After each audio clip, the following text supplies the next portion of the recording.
Who's the voice in your head and who's listening? That's not just some late-night dorm room question or a throwaway line from a meditation app. It's the core mystery of consciousness, and it messes with everything we think we know about who we are. Because here's the twist, the voice narrating your thoughts. That constant monologue running in the background. It's not you. And it never was. Alan Watts, philosopher. If you enjoyed this breakdown, don't forget to like, subscribe, and drop a comment. Your feedback helps shape what we cover next, and you being here keeps the conversation going. Thanks for watching. See you in the next one. Speaker and certified cosmic truth dropper spent a lifetime exploring the nature of self, and his take on consciousness flips the entire Western idea of identity on its head. You think you're an individual, a separate self in control of your thoughts, your choices, your narrative. Watts would argue that's not just wrong, it's the root of your suffering. Let's start with the voice. That non-stop commentary in your mind, judging, planning, remembering, criticizing, narrating. It feels like it's you, right? But when you slow down and pay attention, something strange happens. You realize you don't actually choose what that voice says. Thoughts just appear. You can't predict them, you can't stop them, and half the time they say things you don't even agree with. So, who's in control? Watts points out something crucial here. If you were really the author of your thoughts, wouldn't you have a say in what they are? But you don't. Thoughts rise and fall on their own, like waves in the ocean. Which means, maybe, you're not the wave, you're the ocean. Or more accurately, you're the awareness in which those waves appear. The witness. The one watching. And here's where things start to unravel. Most of us walk around believing we are that inner voice, that the story it tells is the story of me. I am this person with this name, this past, these opinions, these goals. But Watts argues that's just a role you've been conditioned to play. The real you is something far deeper, and way less personal. That voice. It's a composite character, built from scraps of your upbringing, the culture you were raised in, the authority figures you internalized. Parents, teachers, media all mashed together into a kind of internal narrator. That narrator may feel like you, but it's not. It's a social construct that you've mistaken for your identity. And the consequences? Massive. Because once you believe that voice is you, you're locked in a lifelong struggle trying to fix it, control it, make it say better things. You start living inside a story instead of in reality. You believe in the illusion of a separate, autonomous I at the center of experience, even though that I is just a flickering process in consciousness. It's like an actor forgetting they're in a play and fully believing they are the role. Watts pulls the rug out completely. There is no separate self. There never was. The idea of being a lone individual, cut off from the rest of reality, is a misperception. And once you see through it, everything changes. So what's left when you step outside that illusion? Silence. Not the silence of absence, but the silence of presence. That background awareness always there, never changing, just watching is who you really are. Not your thoughts, not your emotions, not the voice in your head. Just the silent, impersonal consciousness in which everything appears. But here's the next paradox. The moment you try to observe that awareness, you find that you are the awareness.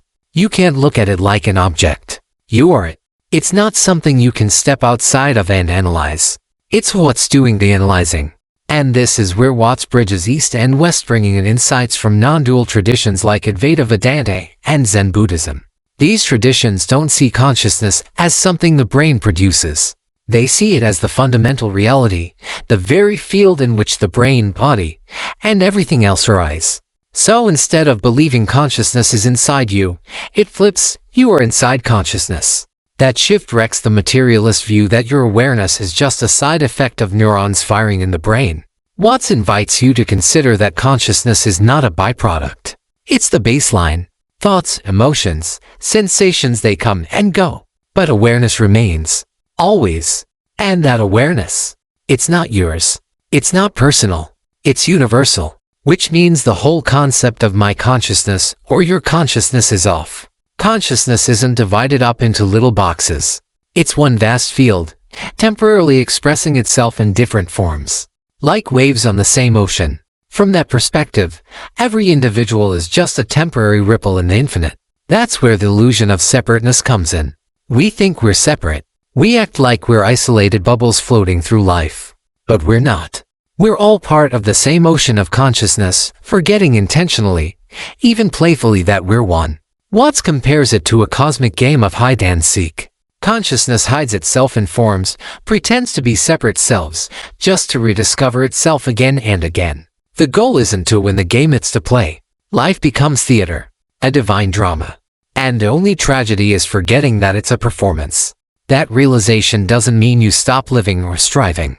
It means you stop believing in the story so literally. You participate in life with joy, not attachment. You live fully, but lightly. You drop the endless mental commentary and start tuning into presence, the raw, vivid immediacy of experience. Not what your mind says is happening. What's actually happening. And this isn't just philosophy for the sake of sounding deep. Watts points to practical ways to reconnect with this deeper awareness: mindfulness, sensory inquiry, noticing the space between thoughts, asking who is aware of this voice. Not answering it intellectually, just sitting with the question, letting it open you up. Because the moment you start watching the voice in your head without identifying with it, you begin to see it for what it is: just noise. Just conditioned patterns playing out. And behind all of it is stillness, spaciousness, presence. That presence doesn't judge, doesn't compare, doesn't crave. It just is. It doesn't need a name or a story. It doesn't need to be fixed or improved. It's already whole. And when you start operating from that awareness instead of the internal narrative, everything shifts. Life stops being a problem to solve and starts being something to experience. You're no longer trapped in mental commentary, endlessly narrating your life like some stressed-out podcast host. You're here, fully. The self becomes less of a fixed identity and more of a verb, a process. Not a thing, but a movement like a flame or a current. You're not the content of experience. You're the capacity for it. You're not the wave. You're the ocean. That's the real liberation.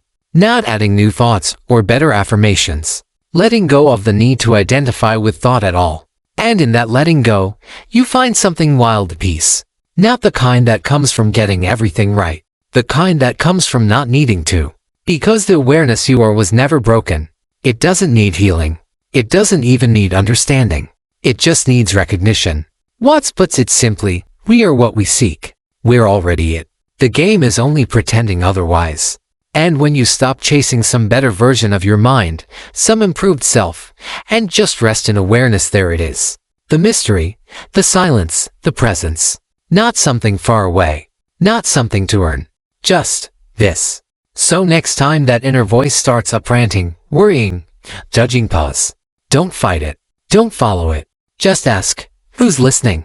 And in that silence, you might glimpse something deeper. Not a person, not a role, just being. If this made you rethink your entire existence, or at least made that voice in your head a little quieter, go ahead and give this video a like. Share it with someone else trapped in their mental monologue. And drop a comment about what you think awareness really is. And if you're into these deep dives into consciousness, philosophy, and all the mind-bending stuff that makes reality feel a little less solid, hit that subscribe button. Because let's be real, it's all one big game of hide and seek. And now that you know, tag, you're it. And now that you're it, what happens? You could keep pretending. Keep identifying with the voice. Keep following its commands like it's some all-knowing inner dictator. But somewhere, deep down, you know that voice doesn't know what it's talking about. It changes its mind every 5 minutes. It contradicts itself. It borrows language and tone from people you haven't spoken to in years. And still, we treat it like gospel. That's the madness.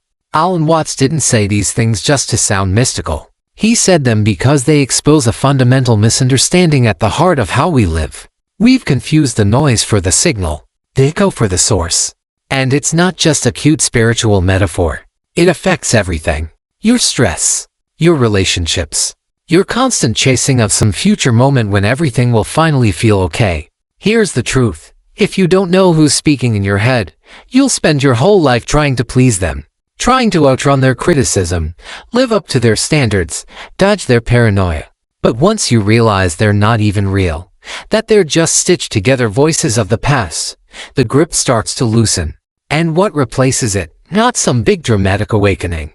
No angels descending, no third eye glowing like a movie effect. What you get is something much simpler and way more powerful. Presence.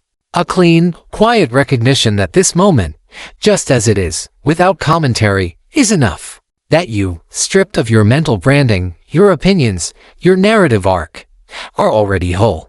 That's the punchline. The voice spends your whole life convincing you that you need to become something, fix something, gain something. And all the while, what you are, awareness itself, isn't touched by any of it. It's never needed improvement. It's never been broken. It's not even personal. That might sound scary, but it's actually freeing. You're not some isolated soul stuck in your skull. You're not your childhood wounds. You're not your career. You're not the opinions people formed about you when you were too young to fight back. You are being itself. Consciousness appearing as you, for a while. The role you play is important, sure. You have a name, a history, responsibilities. But all of that plays out inside something much bigger. And that something doesn't struggle. It doesn't cling. It doesn't even speak. It just is. So what do you do with that kind of realization? You stop looking for the next fix. You stop getting tricked by every thought that pops into your head. You stop living your life according to a script that was never really yours. It's not about withdrawing from the world. It's about finally being in the world, without the constant filter of thought. Without the ego whispering commentary over every experience like an annoying director who won't get offset. You don't need the commentary. You never did. And let's talk about that ego for a second. Watts was crystal clear on this. Ego is not the villain. It's not some demon you have to defeat. It's a tool, a character, a necessary structure to play the game of life. But mistaking the ego for the totality of who you are, that's where it all goes sideways. Because the ego is fragile. It's built out of fear and comparison and memory. It wants control. It wants to be special. But consciousness doesn't need to be special. It just is. And that's what you are when you drop the mask. When you stop trying to win the game and realize there is no game. And here's where the shift hits hard. When you really see that you're not the voice in your head, you stop taking yourself so seriously. You don't dissolve into laziness or apathy, you come alive. Because you're no longer weighed down by some fictional identity that has to be maintained 24/7. It's not that you stop thinking. It's that thinking loses its grip on you. Thoughts come, thoughts go, but you don't cling to them like they're your truth. You don't argue with them. You don't worship them. You just see them. Like clouds passing in the sky. And you're the sky. That's the heart of the practice Watts talked about. Not fancy rituals. Not dogma. Just awareness. Attention. Presence. Noticing what's here when you stop narrating everything. When you actually look. And when you look closely, you start noticing little gaps. Tiny pauses between thoughts. Spaces where the voice goes silent. Most people miss them because they're so quick to jump to the next mental reaction. But those gaps, that's the doorway. That's where the voice loses its power. So sit with the silence. Not because it's zen or trendy, but because it's the only part of your experience that's not telling a story. It's just being. And when you let yourself rest there even for a second, you remember what it feels like to just exist without explanation. That's the real awakening. Not knowing more. Needing less. No, it doesn't make you a guru. It doesn't make you invincible. But it does give you freedom. The freedom to be here, fully, without needing to become something you're not. And from that space, life starts to feel different. Not because circumstances change, but because you do. Or rather, you stop clinging to the false you and start living from the real one. There's less striving, less performance, less gripping at identity. You start to see everyone else through the same lens, too. Not as separate minds trapped in their own heads, but as waves in the same sea. It softens you, makes you more compassionate, more open. You stop arguing with reality and start dancing with it. You can still plan, think, engage, but now you're doing it from presence, not from panic. You stop living in the timeline of when I finally become enough and just live. End of irony. Once you stop chasing some better version of yourself, that's when the best parts of you start showing up. Not because you forced them, because you got out of their way. That's the cosmic joke Alan Watts kept pointing to. That all this chasing, this struggling, this identifying, it was never necessary. It was just part of the game. A game you can stop playing the moment you realize you were never really a player. You were the field. So now the question becomes, what do you want to do with that realization? You could forget it tomorrow. Go back to living in the voice, letting it narrate your life like an unreliable audiobook. Or you could stay with this awareness. Keep returning to it. Not as a belief, but as a practice. You don't need to explain it to anyone. You don't need to achieve anything. You just need to notice right here, right now, that awareness is already present. That you don't have to create it. You are it. No fancy technique required. Just attention. Just letting things be as they are, without needing a mental story about it. That's the simplicity Watts was always pointing to. Not a path to something. A return to what's always been here. So next time that voice in your head starts spinning, pause. Breathe. And ask, without expecting an answer, who is aware of this voice, and just listen. Because the answer isn't a thought. It's the silence before the thought. The stillness underneath the noise. The space you keep overlooking because you're too busy chasing meaning. But that space, that's where your real self lives. Not the character. Not the commentator. The consciousness. The field. That's what you've always been. You just forgot. And that's okay. Forgetting is part of the game. But now you remember. And that changes everything. So here you are. The voice is still there, of course it is. It's been your lifelong companion, narrating, second-guessing, pretending to be in charge. But something's different now, isn't it? You're not fused with it anymore. You're not obeying every thought like it's a commandment from on high. You're watching it. And that's the turning point. Because once you start to watch, you stop being run by it. You realize that the voice doesn't know what's true, it just talks.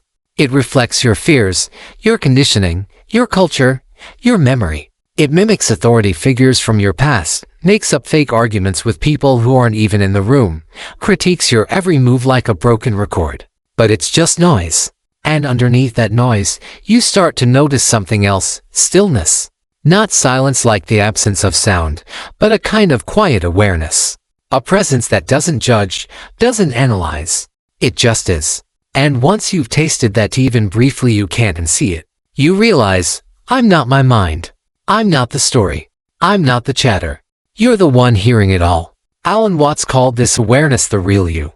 Not the little self that panics and plans and performs, but the vast, impersonal witness behind it all. The part that watches thoughts rise and fall, watches identities come and go, watches emotions pass like weather. That's the part of you that was never born and never dies. Not in some mystical, poetic sense, but in the most immediate, grounded way. It's the only part of your experience that never changes. It's always watching. And here's the part most people miss. You don't have to do anything to become that awareness. You already are it. The shift isn't about effort, it's about recognition. It's like trying to find your glasses, only to realize they've been on your face the whole time. So how do you live from that space? Not by rejecting thoughts or trying to silence your mind like some kind of monk fantasy. That's just more mind. More ego trying to perfect itself. No, the shift comes when you allow thoughts to come and go without identifying with them. You don't suppress them. You just see them. A thought about the past. Noted. A judgment. Noted. An anxious prediction about the future. Noted. And then, let it go. Because none of it sticks unless you cling to it.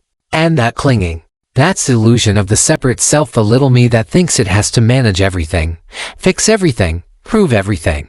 But the more you sit in awareness, the more you realize, it was never your job.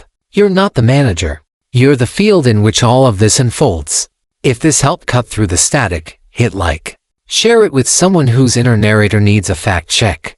And if you're on this path of seeing through the illusion and waking up to what you already are, subscribe. We're not here to fix ourselves, we're here to remember who's always been listening.